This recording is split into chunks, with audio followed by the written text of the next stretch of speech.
Boskangi talo 23 Agust phai tongo o 23 Agust no kahamke Tipralen sanmani khorangrok ti samani sal o Tipralen sanmani sal no ruksawi no tini khorang kotor khai ti sanani bagui kokthum panda khaijaka hini sawi khanarika IPFT bodolni okra hinjaknai montri tei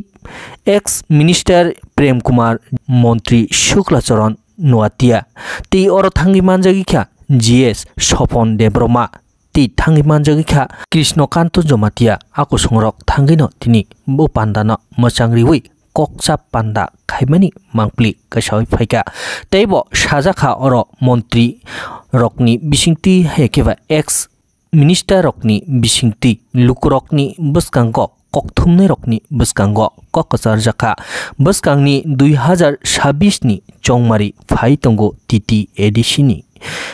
election haihini sawi khanarika ajagao jotto jagao tini bachanani bagai haikeba o jagao karak khai MDC naraknani bagino tini o kokrokno tuibo tini kokachar jaka tini montri Shuklacharan Nuatiani bisingti ebo saikhanarika kokthum thumnai koktama thumnai rokni bisingti montri Shuklacharan Nuatia 2021 ni chongmari hai onglak 2026 chongmari ADC chongmari haihini no tini lukurokni buskango sawi khanarika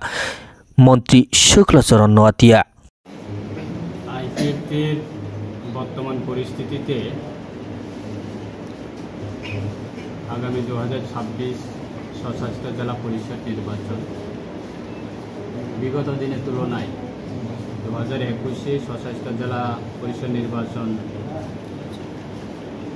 হয়েছিল তখন IPFTর বিভিন্ন কারণে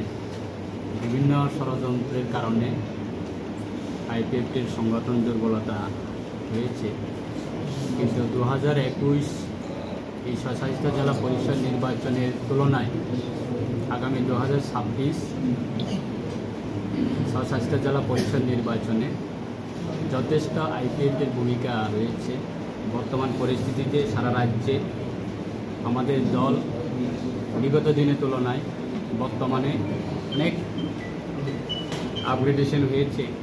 যারা একসময় দল ছেড়ে বিভিন্ন দলে চলে গেছিলেন তারা পুনরায় সারা রাজ্যের প্রত্যেকটা আমাদের বিভাগীয় কমিটি প্রত্যেক দিনে যোগদান সভা চলছে। যথেষ্ট আমাদের IPFT দলের আগামী ADC নির্বাচনে যথেষ্ট ভূমিকা থাকবে। রণকৌশল কী হবে সেটা আমাদের দল সিদ্ধান্ত নেবে যখন সময় আসবে। আমরাও প্রস্তুতি নিচ্ছি আমাদের সর্বশক্তি নিয়ে আমাদের দল প্রত্যেক দিনের প্রত্যেকটা প্রান্তে দল সাজানোর ক্ষেত্রে যথেষ্ট দায়িত্ব নিয়ে কাজ করছে। আশা রাখছি আগামী ADC নির্বাচন আমাদের দলের বিগত দিনের তুলনায় আগামী 2026 নির্বাচন খুব ভালো ফলাফল হবে সেটা আমাদের বিশ্বাস। স্যার কি এজেন্ডা নিয়ে মানুষের কাছে যাবেন? এজেন্ডা আমাদের অন্যান্য দলের মতো বিভিন্ন সময়ে বিভিন্ন দাবিগুলি উঠে আছে, সেরকমভাবে আমাদের দল পরিস্থিতি বুঝে আমাদের দল বিগত 15 বছর সাংগঠনিক বিভিন্ন কর্মসূচি নিয়ে আমরা মাঠে ছিলাম। মূলত দাবি হচ্ছে আমাদের স্বশাসিত জেলা পরিষদ নির্বাচনকে পূর্ণাঙ্গ রাজ্য আলাদা রাজ্য দাবি নিয়ে আমাদের স্বর্গীয় প্রাক্তন রাজ্য সরকারের মন্ত্রীও ছিলেন এবং দলের সুপ্রিমোও ছিলেন এবং ফাউন্ডার ছিলেন স্বর্গীয় NC দেববর্মা। ওনার আইডিওলজি নিয়ে আমরা বর্তমান পরিস্থিতিতে আমরা রয়েছি। আগামী দিনেও ওনার আইডিওলজি নিয়ে আমাদের এই দল এগিয়ে যাবে, সেই কর্মসূচিতে আমাদের আগামী দিনে ভূমিকা। হামবাই যত মিডিয়া ফ্রেন্ড দङ তিনি পার্টি IPFT নিয়ে রাজ্য সব একটা যত সাংগঠনিক নিয়ে বিভাগীয় থেকে এবং রাজ্য কমিটি অব্দি ওদের তিনি কার্যকর্তা কমের মধ্যেই কাইসে চিনি আলোচনা বান্ধা নাই স্পেশালি 23 তারিখ অগাস্ট বাহিকে মানে সাকসেস খাইনাই এবং তিনি সাংগঠনিক বজাগাও বমহাই বাহিকে চলি দङ তার যে পরিস্থিতি চলি দङ আপন অব্যাহত দনানি ইয়াবা নাংহাংকাই আপন তেইবো কাহাম जों চিনি নেত্রী রবা নেত্রী বছরন তেইবো জানি মাঠে ময়দানো পয়সা কাহাম পারফরমেন্স কে চলিনানি আপনি এডভাইস দङ स्पेशली 23 तारिख अगस्त जों आगरतलाव जिहेतु जोंनि प्रग्राम नहीं थाखाय जों दिल्ली थाङो जों आरो आशाबादी जों अबर काहाम एक प्रोग्राम से सब खाइमानो अब तिगिना तिगि स्पेशली काउसा सर बस कांगो एडिश इलेक्शन या साल कदमा रोमन बीसी इलेक्शन बदल साइजी का पर होते तो मन एक्चुअली राजनीतिक मैटर तो अब আবুমি দিনে তো ডেমোক্রেসি কান্ট্রি বা আবু অবশ্যই চিন্তা করছি কিছুক্ষণ আগে বাংলায় যেটা আমাকে জিজ্ঞেস করা হয়েছিল আমি যেটা স্পষ্ট বলিনি তবে এখন আমি কবরকে কিছুটা বলে দিচ্ছি ইলেকশনের ব্যাপারে তো ইলেকশন তো একটা রাজনৈতিক দল একটা রাজনৈতিক দল registered a recognise political party government of India মানে ইলেকশন কমিশন থেকে তো এই রাজনৈতিক দল তো নির্বাচন আসলে তো প্রতিদ্বন্দ্বিতা স্বাভাবিক করবেই কিন্তু সেটা মানে প্রতিদ্বন্দ্বিতা করতে গিয়ে আমাদের রণকৌশল কী হবে সেটা আমাদের দলই সিদ্ধান্ত নেবে তো স্পেশালি এটা তো মানে কোনো ইয়ে না যেটা ইলেকশনে আপনাদের কী হবে তো ইলেকশনে আমরা প্রতিদ্বন্দ্বিতা করব কী সিস্টেমে করবে সেটা সময়ে বলবে এবং সময়ের প্রতি আমরা কী স্টেপ নিতে হবে সেটা আমরা দলেরই সিদ্ধান্ত নেব তো ইলেকশন তো অবশ্যই মানে এটা আমরা লড়াই করবো কিন্তু যে কোনো রাজনৈতিক দল সবাই তো ইলেকশন আসলে পরে ব্যক্তিগত মানে যার দিন একটা সংগঠন নিয়ে আমরা একক লড়াই বা আমরা সিদ্ধান্ত নেব লড়াই কবে হবে কিভাবে হবে কোন নীতিতে হবে সেটা পরে কিন্তু আমরা লড়াই করার মতন সাংগঠনিক স্থিতি ঠিক রাখা সেটাই হচ্ছে আমাদের দায়িত্ব সেই বিষয় নিয়ে ইলেকশন এখনো ডিক্লেয়ার হয়নি কিন্তু প্রস্তুতি আমরাও নিয়েছি ইলেকশনেও লড়াই হবে আমাদের সংগ্রাম জারি থাকবে আমাদের আন্দোলন থাকবে মিটিং মিছিল জমায়েত সেটাই থাকবে প্রয়োজনে আমরা তো একটা আঞ্চলিক দল আমরা একটা ইস্যু নিয়ে আমরা রাজনীতির দল তো এই ইস্যু নিয়ে আমরা ভারত সরকারের কাছে গিয়েও আমরা দ্বারস্থ হব তো আমাদের বিষয়গুলো নিয়ে আপনারা একটু মানে দেখভাল করুন আমাদেরকে দেখুন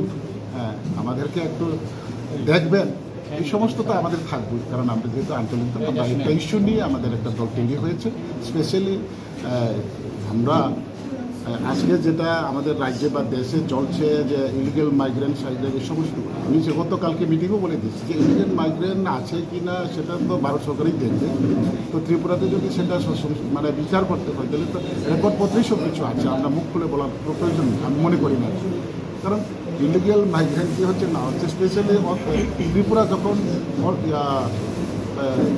ইউটি ছিল ইউনিয়ন টেরিটরি ছিল তখন ত্রিপুরা বিধানসভায় 30 জন এমএলএ ছিল ওই এমএলএর সময় এসটিদের 17 জন এবং নন এসটিদের 13 জন টোটাল 30 জন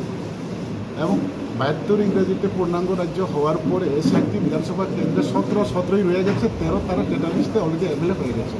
তো সেটা তো জনসংখ্যা বৃদ্ধি কারণ ডেমোক্রেসি তো এটাই বলে যে যার সংখ্যা বেশি তারই অধিকার তাহলে হঠাৎ করে এমএলএর সংখ্যার অধিকার যে পেয়ে গেল সেটা থেকে স্পষ্ট বোঝা যায় যে হ্যাঁ সেটা তো অবশ্যই বাইরের থেকে আগত হতে পারে তো সেটা যদি ভারত সরকার মেনে নেয় আমাদের কোনো আপত্তি নেই কিন্তু আমাদের একটাই দাবি যে ঠিক আছে যা কিছু হয়েছে তো এডিসি যেহেতু আমাদেরকে দেওয়া আছে সেটাকে আলাদা একটি রাজ্য বানিয়ে দেবে সেটা আমাদের মূলত দাবি হ্যাঁ তবে ভারত সরকার যেটা ইনিশিয়েটিভ নিয়েছে সেটা বাস্তবায়ন হোক সেটা আমরা সমর্থন আছি আমরা সমর্থন করব এবং আমাদের পার্টি আইপিএফটির একটাই দাবি যে হ্যাঁ অটোনমাস ডিস্ট্রিক্ট কাউন্সিলকে নতুন একটি রাজ্য বানিয়ে দেবে যেমন আমি একটা বাংলা স্পষ্ট করে বলে দিচ্ছি যেটা এক বাপের 2 সন্তান বড় ভাই এবং ছোট ভাই তো বাপের প্রপার্টির অধিকার তো 2 ভাইয়ের তো সমান অধিকার থাকবে না তো বাপের সম্পত্তি বড় ভাই বলে যদি সব কিছু নিয়ে নিই তাহলে ছোটো ভাইদের অবস্থা কী হবে তো ছোটো ভাইদেরকেও তো দেখতে হবে না সেটাই আমরা আমাদের জনজাতিদের সোশ্যাল ইকোনমিক কালচার রক্ষার স্বার্থে আজকের দিনে আমরা আর অন্য কোনো দাবিতে আজকে সোচার হয়নি আমরা একটাই লক্ষ্য যে অটোনমাস ডিস্ট্রিক্ট কাউন্সিল এরিয়াকে নতুন একটি রাজ্য আমাদেরকে করে দিই যেহেতু ভারত সংবিধানে আছে ভারত যেহেতু 14টি প্রদেশকে নিয়ে একটা দেশ স্বাধীন হয়েছে 5টি প্রদেশ দিয়ে পাকিস্তান হয়েছে 9টি প্রদেশ দিয়ে ভারত হিন্দুস্তান হয়েছে তো 9 থেকে আজকে কতটা রাজ্য হয়ে গেছে তাহলে যেহেতু অধিকার আছে দেওয়ানের আইনে প্রভিশন আছে দেওয়ানের তো সেই মোতাবেক আমরাও দাবি করছি যে আমাদের এডিসি এলাকাকে নতুন একটি রাজ্য করে দেবে সেটাই আমাদের মূলত দাবি তো বাকি দাবিগুলো বা সমস্ত যে নাংমানি আবার তো তোমরাই নো এবং ভারত সরকার যেটা তাও যে ইলিগাল মাইগ্রেন্ট যে সমখায়িত হচ্ছে আপনার পূর্ণ সমর্থন আপনার সঠিক বাস্তবায়ন অর্থন এবং সঠিক বাস্তবায়ন খাইনি বিভাগে প্রয়োজন যদি বৈশ্বিক সহযোগিতা ঋণ না নাংকে বা চিংপুরে নাই তবে চিনি মূলত দাবি না চিং লড়াই মাইয়া চিনি মূলত দাবি না আপনার তিনি মিটিং আগামী দিনে বুংনাই তিনি বুংনাই মাই আসাক দंनाय ইলেকশন হার জিত আবো दंनाय जिते के अब इलेक्शन में हारे के अब इलेक्शन में अब कुछ काउ हम इलेक्शन थाके अब स्वाभाविक जेखेन न किन्तु ब कौशल बा इलेक्शन में अब जराव साना